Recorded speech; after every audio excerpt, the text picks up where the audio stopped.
Hello students, very warm welcome to a new video. ये video में हम लोग अंडरस्टैंडिंग क्वाड्रिलेटरल के कुछ क्वेश्चंस करेंगे, लेकिन वहाँ जाने के पहले सबसे पहले तो सभी व्यूअर्स का और सब्सक्राइबर्स का बहुत बहुत धन्यवाद। तो इस वीडियो में अंडरस्टैंडिंग क्वाड्रिलेटरल की कुछ चीज़ें करेंगे। सबसे पहले इम्पॉर्टेंट कंसेप्ट्स, इंट्रोडक्शन, इस चैप्टर का बेसिक फंडा सारी समझ लेंगे, फिर चैप्टर अपने को आसानी से आ जाएगा। ठीक है, तो सबसे पहले तो क्वाड्रिलेटरल का क्या मतलब होता है। अंडरस्टैंडिंग क्वाड्रिलेटरल चैप्टर का नाम। क्वाड्रिलेटरल हम लोग उसको बोलते हैं जिसको चार साइड्स है। तो अलग अलग टाइप के क्वाड्रिलेटरल्स होते हैं, जैसे कि पैरेललोग्राम, रेक्टेंगल वगैरह वगैरह, जिनके बारे में बाद में हम लोग पढ़ेंगे, इसी चैप्टर में पढ़ेंगे, लेकिन बाद में पढ़ेंगे। तो सबसे पहले हम लोग देखते हैं इसमें हम लोग को जो फर्स्ट एक्सरसाइज है वो है कर्व पे। तो कर्व क्या होता है, कौन से टाइप के कर्व्स होते हैं ना। तो अगर मैंने हाथ में पेन या पेंसिल कुछ लिया है और अगर मैं उससे कुछ भी मैंने ऐसे बनाना चालू किया है और जहाँ पे मेरा ये, जैसे मैंने ये बना लिया ऐसे, तो ये इस जगह पे ना ये इंटरसेक्ट हो गया, तो ये मेरा नॉन सिंपल कर्व हुआ। ठीक है, ये हुआ नॉन सिंपल कर्व। लेकिन अगर मैंने मेरी कॉपी में एक जगह पे पेन रखा और उसको घुमाना ऐसे ही चालू किया, मैं घुमा दिया, बस हो गया। अब मैंने स्टार्ट किया था इस पॉइंट ए से और ख़त्म किया मैंने इस पॉइंट बी पे, मेरा कर्व कहीं एक दूसरे को कटा नहीं है ना, तो इसको मैं बोलता हूँ सिंपल कर्व। तो ये मेरा सिंपल कर्व है। अच्छा देखो, ये एक चीज़ देखो, ये भी मेरा सिंपल कर्व ही है। मैंने यहाँ से स्टार्ट किया था, जहाँ पे मैंने स्टार्ट किया वहीं पे जाके मैंने ख़त्म किया, तो ये भी मेरा सिंपल कर्व ही है। तो ये नॉन सिंपल कर्व और सिंपल कर्व में फिर फ़र्क क्या है। देखो, सिंपल कर्व ये दो टाइप के, देखो ये वाला भी सिंपल कर्व है, फर्स्ट नंबर जिसको मैंने दिया है, सेकंड वाला भी सिंपल कर्व है। दोनों में आपको फ़र्क क्या नज़र आ रहा है। जो पहले नंबर वाला सिंपल कर्व है वो तो ओपन है, उसका स्टार्टिंग पॉइंट और एंड पॉइंट जो है वो तो सेम नहीं है, तो इसको हम लोग बोलते हैं ओपन सिंपल कर्व। और जिसमें स्टार्टिंग पॉइंट और एंड पॉइंट सेम ही है उसको हम लोग बोलते हैं क्लोज्ड सिंपल कर्व। ठीक है, तो simple curve open simple curve होता है, क्लोज सिंपल कर्व होता है। ऑलराइट, उसके बाद अब ये जो है यहाँ पे मेरा स्टार्टिंग और एंड पॉइंट भी अलग अलग है। इस डायग्राम की बात कर रहा हूँ, स्टार्टिंग पॉइंट भी अलग है। मान लो स्टार्टिंग पॉइंट मेरा ए था, एंड पॉइंट बी था, वो भी अलग है, लेकिन एक दूसरे को इंटरसेक्ट भी किया है, तो इसलिए ये नॉन सिंपल कर्व है। ओके, अब कर्व बोलने से जरूरी नहीं है कि कर्व मतलब ये ऐसी ही कुछ आड़ा टेढ़ा ही होना चाहिए। अगर मैं ये ऐसे बना रहा हूँ तो this is also called as a curve, मैं इसको भी कर्व ही बोलूँगा। तो कर्व मतलब ज़रूरी नहीं है कि ऐसा होगा तो ही मैं उसको कर्व बोलूँ। ठीक है, तो ये जो मैंने फिगर अभी बनाई है, जो कि ट्रायंगल आप लोगों को दिख रहा है, this is also an example of simple closed curve. आप लोगों को मेरे ख्याल से ध्यान में आया होगा, सिंपल किसको बोलते हैं, नॉन सिंपल किसको बोलते हैं, क्लोज्ड किसको बोलते हैं, ओपन किसको बोलते हैं, बराबर। तो this is also a simple closed curve. अब हम लोग एक पॉलीगॉन क्या होता है मैं वो बताता हूँ आपको। अगर कोई कर्व, अगर ये फिगर मेरी सिर्फ स्ट्रेट लाइन से बनी है तो उसको मैं पॉलीगॉन बोलता हूँ। 3 या 3 से ज़्यादा अगर स्ट्रेट लाइन से बनी है, ओके, तो इसका मतलब अगर मान लो मैंने ऐसे कुछ बना दिया, ये मैंने एक डायग्राम बनाई है, ये क्योंकि सारी ही स्ट्रेट लाइन से बनी है तो ये मेरा एक पॉलीगॉन हो गया। ठीक है, कितनी साइड है वो बाद में देखेंगे, लेकिन ये पॉलीगॉन है, सिंपल क्लोज्ड कर्व है ये पॉलीगॉन है, ये पूरी स्ट्रेट लाइन से बना हुआ है। ठीक है, अब पॉलीगॉन भी दो टाइप्स के होते हैं। कैसे दो टाइप्स के होते हैं, देखो मैं आपको बता रहा हूँ कैसे दो टाइप्स के होते हैं। अब ये भी मेरा एक पॉलीगॉन है। अब ये पॉलीगॉन नंबर 1 और पॉलीगॉन नंबर 2, इसमें से ये जो नंबर 2 वाला है वो मेरा कॉनकेव पॉलीगॉन है, और जो नंबर 1 वाला है वो मेरा कॉन्वेक्स पॉलीगॉन है। तो इसमें क्या फ़र्क है? दो फ़र्क है। एग्जाम में आता है कि what is concave polygon, convex polygon. तो एक चीज़ आप लोगों को देखिए, एक चीज़ आपके ध्यान में आई होगी कि अगर मैं कोई भी दो वर्टाइसेस को ज्वाइन करता हूँ, कोई भी दो मतलब जो बाजू बाजू में है वो छोड़ के, वो तो ऑलरेडी जॉइंट ही है, क्योंकि जैसे देखो ये वर्टेक्स नंबर 1 है, ये वर्टेक्स नंबर 2 है, vertex number 3, vertex number 4, vertex number 5। अब देखो 1 को ऑलरेडी 2 और 5 ये तो जुड़ा हुआ ही है, वो तो साइड ही है। तो 2 और 5 को छोड़ के अगर मैं 1 को दूसरे किसी से भी जोड़ दूं वर्टेक्स से, तो that is called as a diagonal. तो कॉनकेव पॉलीगॉन में कम से कम एक डायगोनल जो होती है, देखो वो फिगर के बाहर चले जाती है। जैसे कि देखो ये वाली मैंने बनाई, 1 और 3 को जोड़ता हूँ तो हमारे पॉलीगॉन के बाहर जा रही है, तो उसको हम लोग बोलते हैं कॉनकेव पॉलीगॉन। इस फिगर में देखिए, अगर मैं किसी को भी जोड़ूं तो मेरा डायगोनल बाहर नहीं जाता, फिगर के अंदर ही है, तो उसको कॉन्वेक्स पॉलीगॉन बोलते हैं। ठीक है, ये पहला एक डिफरेंस हुआ कि in a concave polygon at least one of the diagonals will lie outside the polygon, okay, and in convex polygon all the diagonals will lie inside the polygon. ठीक है, एक डिफरेंस। दूसरा डिफरेंस इंपॉर्टेंट क्या है, देखो आप लोगों को पता होगा कि ये एंगल जो है हमारा, ये कितने डिग्री का है? 90 डिग्री का है, बराबर। ये एंगल जो है कितने का है? लेस देन 90 है, एक्यूट एंगल है, करेक्ट। ये जो एंगल है जो मैं बना रहा हूँ, ये कितना है? ऑब्ट्यूस एंगल है। और ये जो एंगल है वो कितना है? ये है मेरा स्ट्रेट एंगल। तो कॉनकेव पॉलीगॉन में एक एंगल स्ट्रेट एंगल से भी बड़ा होगा, मतलब 180 डिग्री से भी बड़ा होगा, कम से कम एक एंगल 180 डिग्री से भी बड़ा होगा। तो देखो ये वाला जो एंगल है ये 180 डिग्री से भी बड़ा है। तो एक एंगल कम से कम 180 से भी बड़ा होता है कॉनकेव पॉलीगॉन में। कॉन्वेक्स पॉलीगॉन में हर एक एंगल 180 डिग्री से छोटा ही होता है।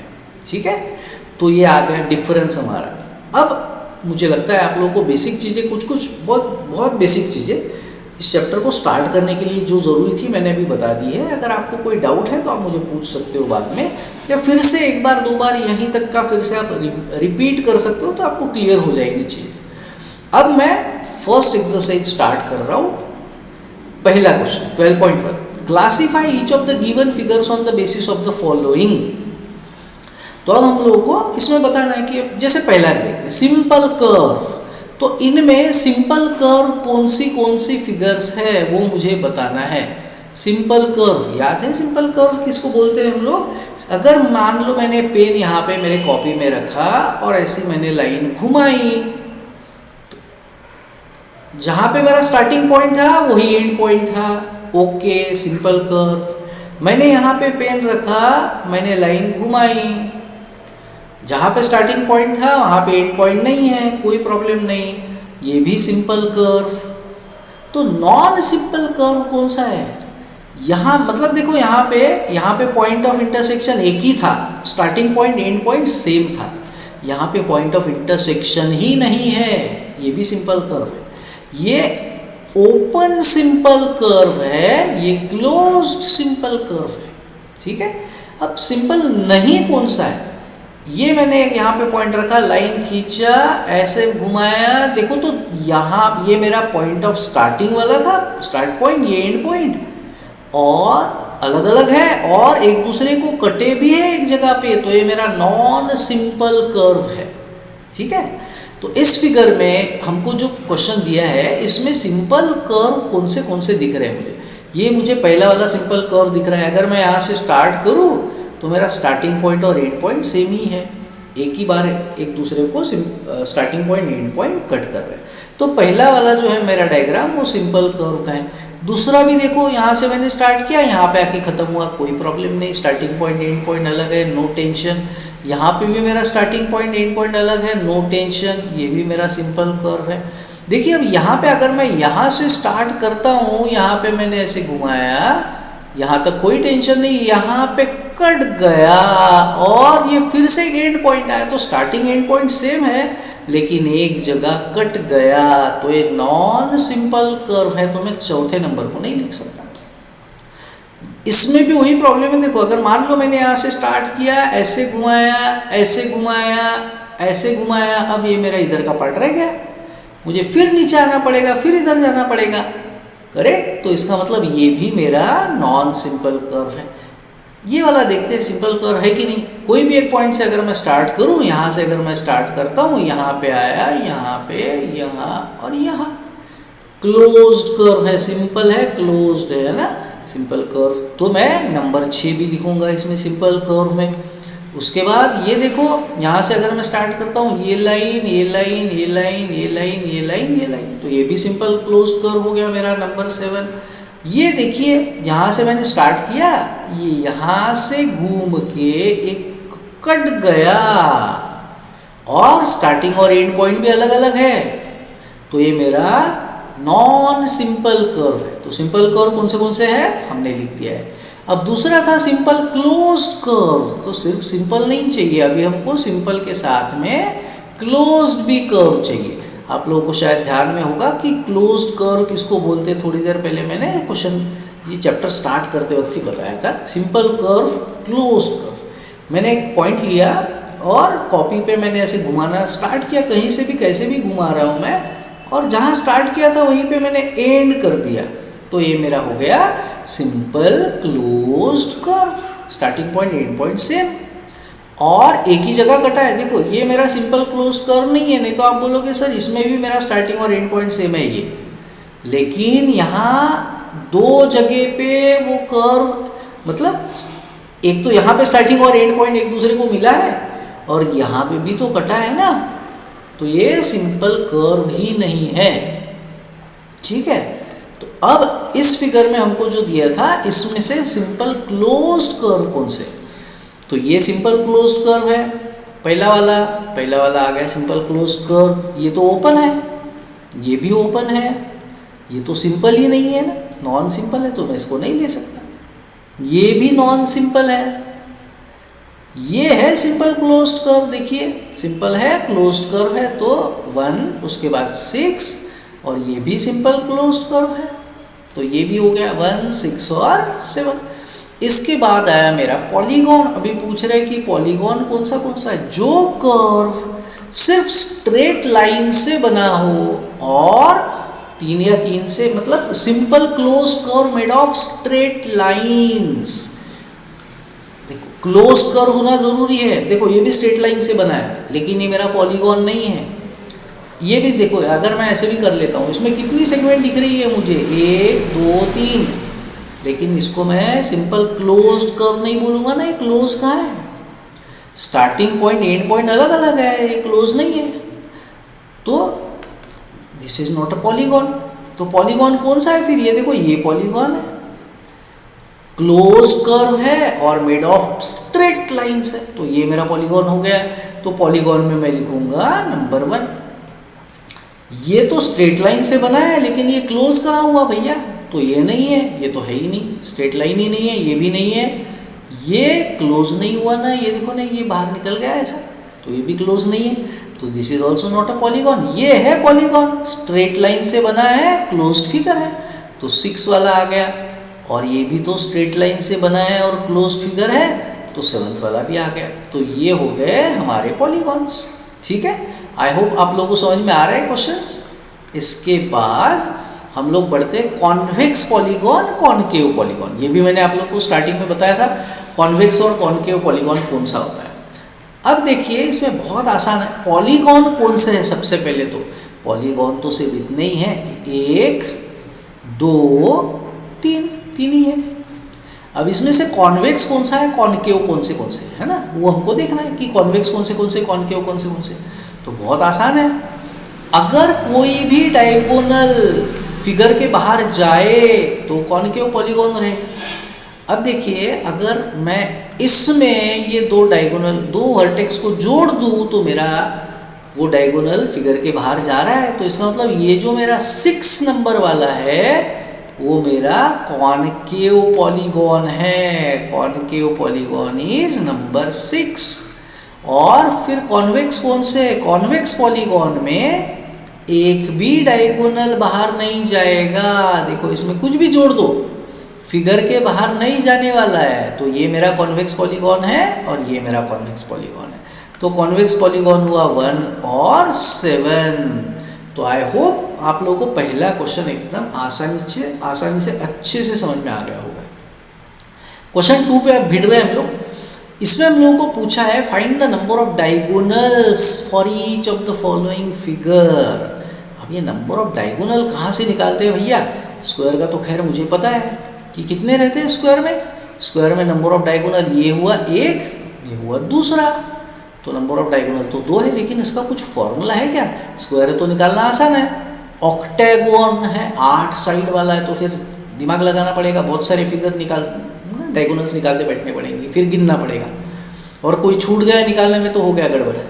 तो नंबर ऑफ डायगोनल्स का कोई फॉर्मूला भी तो होगा। नंबर ऑफ डायगोनल्स का एक फॉर्मूला है, वो मैं आपको लिख के दे रहा हूँ। Number of diagonals of a polygon is equal to number of diagonals of polygon is equal to n-3/2। आएगा इससे आंसर। इसको साथ में और इंटू एन करना है, n into n-3/2। Okay, where what is n? n is the number of sides. तो अब देखो, अगर मेरा है क्वाड्रिलेटरल, क्वाड्रिलेटरल में कितनी साइड होती है? क्वाड्रिलेटरल में होती है 4 साइड। n अगर 4 है तो नंबर ऑफ डायगोनल्स कितने आएंगे? अब मैं डायगोनल्स की वैल्यू निकाल रहा हूँ, डायगोनल्स की संख्या। n मतलब 4 है, तो 4 - 3 इंटू फिर से n मतलब 4/2। सो 1 इंटू 4/2 4/2 2 आता है। अभी हम लोगों ने देखा था, अगर 4 साइड वाला हमने पॉलीगॉन निकाला, क्वाड्रिलेटरल निकाला, तो 2 ही डायगोनल बनते हैं। अगर ऑक्टेगॉन है तो स्क्वायर का आ गया हमारा आंसर। ठीक है, क्वाड्रिलेटरल मतलब स्क्वायर भी तो क्वाड्रिलेटरल ही है। अगर ऑक्टेगॉन है तो फिर नंबर ऑफ साइड कितनी होगी? ऑक्टेगॉन है तो n होगा 8। तो नंबर ऑफ डायगोनल्स कितने आएंगे? n into n-3/2। Number of diagonals आएंगे, number of diagonals n into n-3/2। 8 sides है, 8 - 3/2। सो 8 इंटू 5/2, 8 5 = 40। 40 को 2 से डिवाइड किया, नंबर ऑफ डायगोनल कितने मिले? 20। फिर वैसे ही हमको कितने इसके निकालना था? नोनागॉन। तो नोनागॉन मतलब 9 साइड वाला, तो इस बार हमको 9 साइड चाहिए। तो तीसरे में हमको बोला था नोनागॉन। नोनागॉन मतलब number of sides is n। So diagonal की संख्या निकालनी है, तो डायगोनल्स की संख्या निकालने के लिए formula n into n-3/2। Side कितनी है? 9। 9 इंटू 9 - 3/2। सो 9 इंटू 6/2। 2 1 = 2, 2 3 = 6, 9 3 = 27। तो 27 डायगोनल हो गए इसमें। तो आई होप आपको क्वेश्चन समझ में आया है। सीधा सिंपल ये फॉर्मूला याद रखिए। नंबर ऑफ डायगोनल कैसे निकालते हैं? n into n-3/2। n क्या होता है? Number of sides. चलो, तो हम लोग अगले क्वेश्चन पे पहुंच गए। Find sum of the interior angles of a polygon with the following sides. अब देखो, अगर मैंने ऐसा एक क्वाड्रिलेटरल निकाल लिया है, इसमें 4 साइड्स है, बराबर। क्वाड्रिलेटरल में 4 साइड होती है। मुझे ये चाहिए कि भैया अंदर के जो 4 एंगल्स है ना, इसको हम लोग इंटीरियर एंगल्स बोलते हैं। ये चारों को अगर मैं ऐड करूँगा तो कितना डिग्री आएगा? अगर मुझे निकालना है ना, तो उसके लिए मुझे क्या करना पड़ेगा पता है? मैं कोई भी एक वर्टेक्स लूँगा, कोई भी एक, और उससे जितने मैं डायगोनल निकाल सकता हूँ सारे निकाल लूँगा। तो इसमें तो खैर मैं एक ही निकाल सकता हूँ सिर्फ। तो ट्रायंगल कितने बने? 2 बने ना। तो जितने ट्रायंगल बनेंगे, sum of all angle of one triangle कितना होता है? 180 होता है। ट्रायंगल कितने बन रहे हैं? 2। तो टोटल कितना आया? 360 डिग्री हो गया। वैसे ही अगर मान लो 5 साइड है, ये मैंने बना लिया 5 साइड। ये कितनी साइड हो गई भैया? इसमें 1 2 3 4 5 5 साइड। मैंने कोई भी एक वर्टेक्स ले लिया, जितनी डायगोनल मैं निकाल सकता हूँ यहाँ से निकालूंगा। ये मैंने एक डायगोनल निकाल ली, दूसरी डायगोनल निकाल ली, बस 2 ही निकाल सकता हूँ। ट्रायंगल कितने बने? 1 2 3। एक ट्रायंगल के सारे एंगल को ऐड करके आता है 180, ऐसे ट्रायंगल कितने 3, तो टोटल एंगल कितना हुआ 540, sum of all angles will be 540। लेकिन अब मुझे बताओ हर बार हम लोग कहाँ ये ट्रायंगल वैंगल निकालते बैठेंगे? अगर 15 साइड वाला दे दिया है, अगर ये जैसे यहाँ पे दिया है 10 साइड वाला, तो थोड़ी हम लोग ये करेंगे ना। तो उसके लिए कुछ तो मेथड होगा, तो उसके लिए भी फॉर्मूला ही हम लोग यूज करेंगे जो इसी में से आया हुआ है, इसी लॉजिक से बना है फॉर्मूला। तो number sum of all interior angles का फॉर्मूला है sum of all interior angles of any polygon, sum of all interior angles of any polygon is equal to 180 multiplied by n minus 2। n minus 2, ये देखो 180 कहाँ से आया? एक triangle का area 180, sorry एक ट्रायंगल का सारे एंगल को ऐड करके 180 आता है, तो 180 वहाँ से आया। और ये n minus 2 कहाँ से आया? जितनी साइड होती है ना उससे 2 कम। जैसे क्वाड्रिलेटरल में 4 साइड थी तो हमने 2 लिया था। पेंटागन में 5 साइड है, देखो यहाँ पे कितना आया 3 आया, तो जितनी नंबर ऑफ साइड है उससे 2 कम, उससे मल्टीप्लाई कर दो, हमको सम ऑफ ऑल एंगल्स मिल जाता है। तो बहुत आसान क्वेश्चन है। पहला है नंबर ऑफ साइड कितनी है 500, नंबर ऑफ साइड्स है 5, तो n की वैल्यू 5 है, तो sum of all interior angles, sum of all interior angles का मैं फॉर्मूला लगा रहा हूँ। फॉर्मूला क्या है 180 multiplied by n minus 2। n कितना है 5, 180 into 5 minus 2, so 180 multiplied by 3, so answer कितना आया 550 डिग्री। पहला क्वेश्चन हो गया। दूसरे में 8 साइड है, तीसरे क्वेश्चन में 10 साइड है, वो भी देख लेते हैं। अगर 8 साइड है तो फिर क्या आंसर आएगा? मेथड में क्या फ़र्क पड़ने वाला है ना, मेथड तो वही रहेगी। तो इसमें दिया है इस बार कि नंबर ऑफ साइड्स है 8, नंबर ऑफ साइड्स है 8, तो sum of all interior angles, 8 के 8 एंगल अगर मैं ऐड कर दूँ तो क्या आएगा? फॉर्मूला क्या है मेरा 180 into n minus 2, so 180 multiplied by side कितनी है 8, 8 माइनस 2, सो 180 इंटू 6, आ गया मेरा आंसर 1080 डिग्री। 18 6 108, साथ में 0। तो वैसे ही अगर 10 साइड है तो क्या करेंगे? उसी मेथड से करेंगे। मेथड में क्या फ़र्क पड़ने वाला है? तो नंबर ऑफ साइड्स अगर हमको दिया है 10, नंबर ऑफ साइड्स अगर 10 है, तीसरे क्वेश्चन में देखिए नंबर ऑफ साइड हमको 10 दिया हुआ है ना, 10 साइड्स।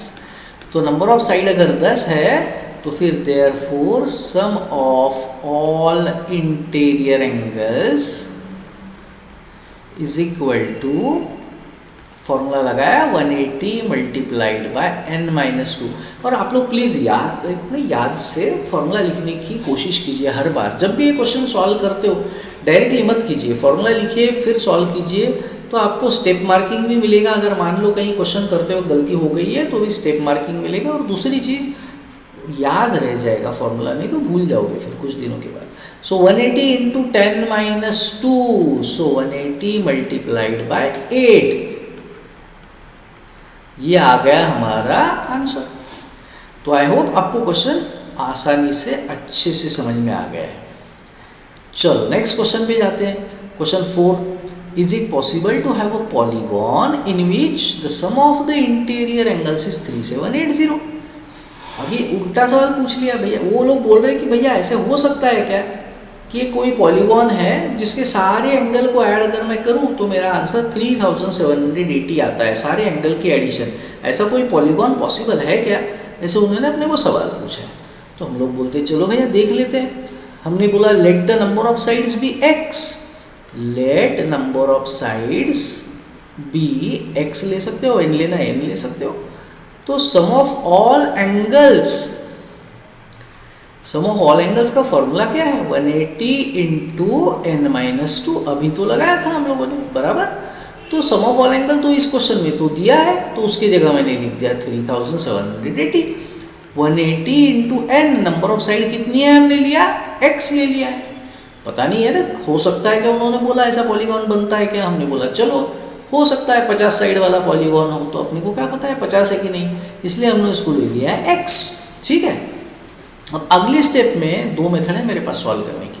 या तो इस 180 से मैं इस ब्रैकेट को मल्टीप्लाई कर सकता हूँ, या तो मल्टीप्लाई का मैं 180 इस तरफ लेके डिवाइड कर सकता हूँ। तो मैं वही कर देता हूँ 3780 अपॉन 180।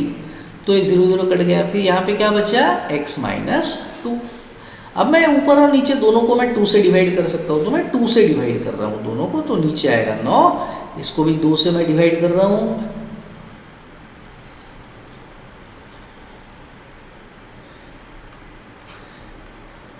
तो इसको ये आया 9 और ऊपर आया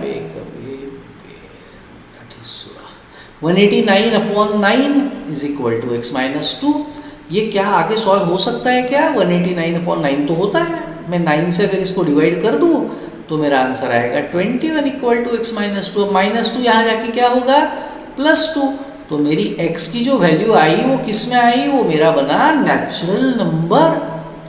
इसका मतलब x क्या लिया था भैया? हमने बोला था कि चलो भैया x साइड वाला पॉलीगॉन है, ऐसे पकड़ते हैं। तो हमारा x कितना आया 23। इसका मतलब ऐसा पॉलीगॉन बन रहा है। So therefore yes it is possible to have a polygon, it is possible to have polygon of sides मैं बाद में लिखता हूँ। it is possible to have polygon whose sum of all angles is 3780 and it will be of 23 sides. अब कैसे इसमें आ गया ना, मतलब क्या है कि जैसे फॉर एग्जाम्पल यहाँ पे अगर मेरी जो x की वैल्यू है ये 23 की जगह ये ही 189/9 जो है वही अगर मेरा पॉइंट में आता है ना, समझ रहे हो आप? 180/9 मेरा डायरेक्ट 21 आ गया, लेकिन अगर यहाँ पे 21.5 आता तो पॉसिबल ही नहीं था। नंबर ऑफ साइड्स तो हम लोग पॉइंट में ले नहीं सकते ना, तो इसलिए फिर हम लोग बोलते कि भैया नंबर ऑफ साइड कहाँ से पॉइंट में आ रही है? साइड की लेंथ ज़रूर पॉइंट में आ सकती है कि चलो भैया ये जो सेगमेंट है ना 6.4 सेंटीमीटर है कि प्रॉब्लम नहीं है। लेकिन हम लोगों को अगर पूछेंगे कि भैया इस पॉलीगॉन में साइड कितनी है बताओ, तो हम लोग बोलेंगे या तो 6 बोलेंगे या तो 7 बोलेंगे। 6.2 नंबर ऑफ साइड तो नहीं हो सकती। तो यहाँ पे क्योंकि हमारा नेचुरल नंबर आया है नंबर ऑफ साइड, इसलिए हम लोग बोल रहे हैं कि यस इट इज़ पॉसिबल। चल, तो आई होप आपको समझ में आया है क्वेश्चन। हम लोग आगे बढ़ रहे हैं। Given the measures of each interior angle. अच्छा, अब ये थोड़ा कुछ अलग है, ऐसा क्वेश्चन हम लोगों ने अभी तक नहीं किया। हर एक इंटीरियर एंगल कितने डिग्री का है ये दिया हुआ है। हमको पूछा है भैया नंबर ऑफ साइड बताओ, ओके। और रेगुलर पॉलीगॉन, ये एक वर्ड है अपने लिए। पॉलीगॉन तो पता है, अभी रेगुलर पॉलीगॉन क्या होता है? दो तरीके के पॉलीगॉन हो सकते हैं। एक मैंने पॉलीगॉन बनाया है और मैं और एक पॉलीगॉन बना रहा हूँ। देखो ये एक मैंने पॉलीगॉन बनाया, तो इसमें जो मेरा पहले नंबर का पॉलीगॉन है ये वाला, इसमें मेरी हर एक साइड इक्वल है और मेरा हर एक एंगल भी इक्वल है, तो मैं इसको बोलूँगा रेगुलर पॉलीगॉन। इसमें मुझे दिख रहा है कि ना साइड इक्वल है ना एंगल इक्वल है, तो ये मेरा इर्रेगुलर पॉलीगॉन हुआ, ये रेगुलर पॉलीगॉन नहीं है। अब लेकिन ये भी 4 साइड वाला है, ये भी 4 साइड वाला है, तो सारे एंगल को ऐड करके कितना आता है भैया? अगर मुझे पूछा तो मैं फॉर्मूला लगाऊंगा 180 इंटू n-2, n मतलब नंबर ऑफ साइड, बराबर। सो 180 इंटू 2 360, तो सारे एंगल को ऐड करके 360 इसमें भी आएगा, सारे एंगल को ऐड करके 360 इसमें भी आएगा, उसमें तो कोई फर्क नहीं है। लेकिन इसमें पहले फिगर में क्योंकि चारों ही एंगल इक्वल है, तो हर एक एंगल मेरा कितने डिग्री का होगा? 90 डिग्री का, बराबर। लेकिन इसमें अलग अलग एंगल हो सकते हैं, ये हो सकता है 60 डिग्री का हो, ये हो सकता है 120 का हो, सबको जोड़ के जरूर 360 आएगा, लेकिन हर एक एंगल इक्वल इसमें नहीं है। तो अगर मुझे अब ये निकालना है कि भैया ईच इक्वल एंगल कितने डिग्री का रहता है, तो मैं क्या करूँगा? Each interior angle of regular polygon regular polygon का हर एक इंटीरियर एंगल कितने डिग्री का है अगर मुझे निकालना है, सारे एंगल का एडिशन कितना आता है, ये है ना फॉर्मूला। सारे एंगल को ऐड करके इतना आता है, आपने थोड़ी देर पहले हमने देखा। हर एक एंगल कितने का होगा उसके लिए मुझे क्या करना पड़ेगा, डिवाइड बाय n करना पड़ेगा, सिंपल। तो मुझे ईच इंटीरियर एंगल मिल जाएगा। अभी इस क्वेश्चन में हमको क्या दिया है, given the measure of each interior angle find the number of sides. एक चीज आपको पता होगी कि अगर किसी फिगर में 3 साइड है तो एंगल भी तो 3 ही होंगे, सिंपल बात है। जितने नंबर ऑफ साइड होती है उतने ही नंबर ऑफ एंगल होते हैं। तो अब पहला क्वेश्चन इसमें से कर रहे हैं, हमको क्या दिया है, each interior angle is 140, find the number of sides. तो यहाँ पे मैं वैल्यू डाल रहा हूँ, each interior angle is 140, find the number of sides. तो नंबर ऑफ साइड्स निकालने के लिए मुझे क्या करना है, कौन सा फॉर्मूला लगाऊं, अब नंबर ऑफ साइड मुझे निकालना है। क्या करें, ईच इंटीरियर एंगल की जगह मैं वैल्यू डाल देता हूँ, ठीक है। तो ईच इंटीरियर एंगल मेरा कितने डिग्री का है, मैंने फॉर्मूला लगा दिया। ईच इंटीरियर एंगल की जगह वैल्यू लिख दी कि कितने का है, 140, 180 into n minus 2 upon n। इसको मैं सॉल्व कर लेता हूँ। ये डिवाइड का यहाँ गया, मल्टीप्लाई हुआ, 140n इज इक्वल टू, इसको मल्टीप्लाई कर दिया, 180 into n is 180n minus 180 into 2 is 360। अब मैं n वाली टर्म्स को एक तरफ लेता हूँ, कांस्टेंट को दूसरी तरफ। तो ये 180n को मैंने वैसे ही रखा, ये प्लस 140n दूसरी तरफ माइनस 140n हो गया, और ये माइनस 360 इस तरफ जाके प्लस 360 हो गया। तो अब हम लोग कहाँ तक पहुँचे, मेरा लेफ्ट साइड में कितना आया 360, राइट में कितना आया 180 माइनस 140 मतलब 40n। अब n निकालने के लिए मल्टीप्लाई का 40 दूसरे तरफ जाएगा तो हो जाएगा डिवाइड, 0 0 कट गया, n कितना आया 9। n क्या है भैया, n है नंबर ऑफ एंगल्स या फिर नंबर ऑफ साइड्स, ठीक है। जितने एंगल है उतनी साइड्स है, तो इसमें इसका मतलब नंबर ऑफ साइड कितनी है 9। So therefore number of sides is equal to 9। आगे आंसर देखो कितना आसान है। एक क्वेश्चन और करके देता हूँ इसमें से। इसमें दिया है given the measure of each interior angle find the number of side. इस बार ईच इंटीरियर एंगल मैं ले रहा हूँ 168, ठीक है। तो सेकंड क्वेश्चन हम लोग कर रहे हैं, हमको दिया है ईच इंटीरियर एंगल 168। ध्यान दीजिए प्लीज अच्छे से, ईच इंटीरियर एंगल का फॉर्मूला क्या है 360 डिग्री अपॉन, देखो दो फॉर्मूले, एक्चुअली मैं दूसरा फॉर्मूला अभी लिख रहा था, फिर मैं उसको बाद में बताता हूँ। अभी मैं जो पहले मैंने लिखा था वही लिख रहा हूँ फिर से, 180 into n minus 2 upon n, where n is the number of sides. अब ईच इंटीरियर एंगल हमको कितने डिग्री का दिया था 168, बराबर, तो मैंने लिख दिया 168, 180 into n minus 2 upon n, ये डिवाइड का यहाँ जाएगा, मल्टीप्लाई होगा, 168 into n is equal to 180 से ब्रैकेट को इंटू करूँगा, 180n माइनस 180 इंटू 2 इज 360। फिर से कांस्टेंट को ले लिया एक तरफ, ये माइनस 360 था, दूसरे तरफ गया प्लस हो गया, ये 180n वैसा ही है, ये माइनस, ये प्लस जो 168 है ना दूसरे तरफ जाके हो गया माइनस 168n, तो यार 12n इज इक्वल टू 360। अब मल्टीप्लाई का 12 जाएगा दूसरे तरफ और दूसरे तरफ जाके हो जाएगा divide, 360 upon 12 is equal to n, n is equal to 30। So therefore आ गया अपना आंसर। नंबर ऑफ साइड्स इसमें कितनी होगी, नंबर ऑफ साइड्स होगी 30। तो आई होप आप इसमें से बचे हुए 2 क्वेश्चंस कर पाओगे आसानी से। अब हम लोग बढ़ रहे हैं क्वेश्चन नंबर 6 तक पहुंच गए हम लोग स्टूडेंट्स। तो चलो क्या दिया है इसमें, 5 एंगल्स ऑफ हेक्सागोन। हेक्सागोन मतलब कितनी साइड हुई, हेक्सागोन मतलब 6 sides, right. 5 angles of a hexagon have measures 1 2 3 4 5। पांच एंगल हमको दिया है, 6 में से 1 2 3 4 5। अब एक चीज आपको समझ में आ गई होगी, ये रेगुलर हेक्सागोन नहीं है, एंगल अलग अलग है।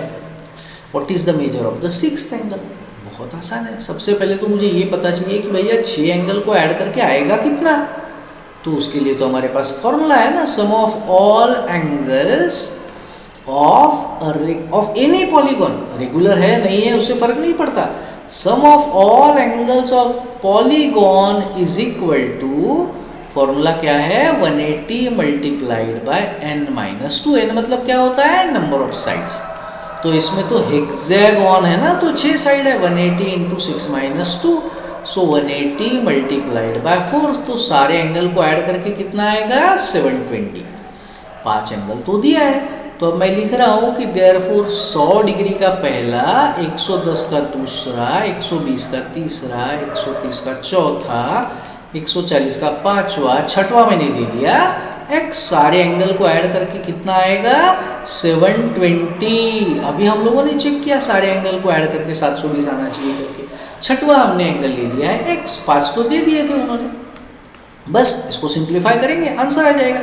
तो ये कितना आएगा 100, 200, 300, 400, 500, 540, 570, 590, 600, तो इन सबको ऐड करके आ रहा है 600 प्लस ये x, 600 plus x is equal to 720। फिर ये x निकालने के लिए अब क्या होगा, मल्टीप्लाई का 600 दूसरे तरफ जाके, सॉरी एडिशन का 600 दूसरे तरफ होगा सब्ट्रैक्शन, और हमारी x की वैल्यू मिल जाएगी 120 डिग्री। सो देयरफॉर हमारा आंसर आया कि 6th एंगल जो है वो कितना है 120।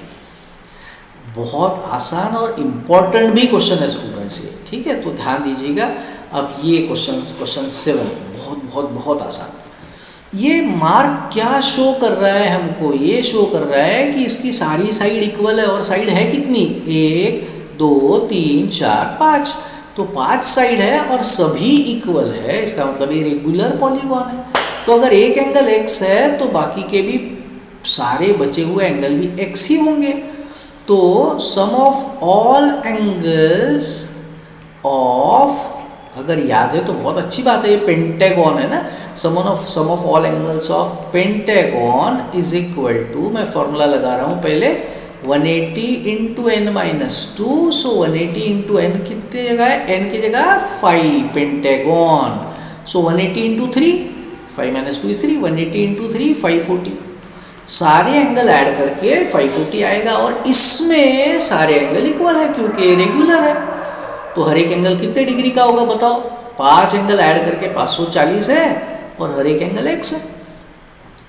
इसके लिए भी हमारे पास फॉर्मूला भी है, अगर लॉजिक नहीं चल रहा है दिमाग में तो फॉर्मूला है, each interior angle of regular polygon is equal to, regular polygon का हर एक इंटीरियर एंगल अगर निकालना है जो कि इक्वल ही होता है, तो उसके लिए अपन को क्या करना है 180 into n-2 divided by n।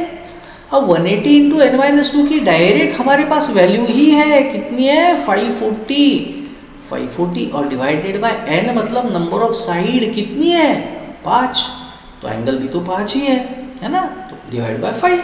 अब यहाँ बहुत बच्चे गलती करते हैं, आंसर लिखते हैं 5 × 5, 5 × 8 40, आ गया आंसर 18, हो गया गलत। सिंपल, बहुत छोटी सी गलती है, लेकिन 99% क्वेश्चन बच्चों को मैंने करते हुए देखा है, बहुत होशियार बच्चे भी कर देते हैं गलती।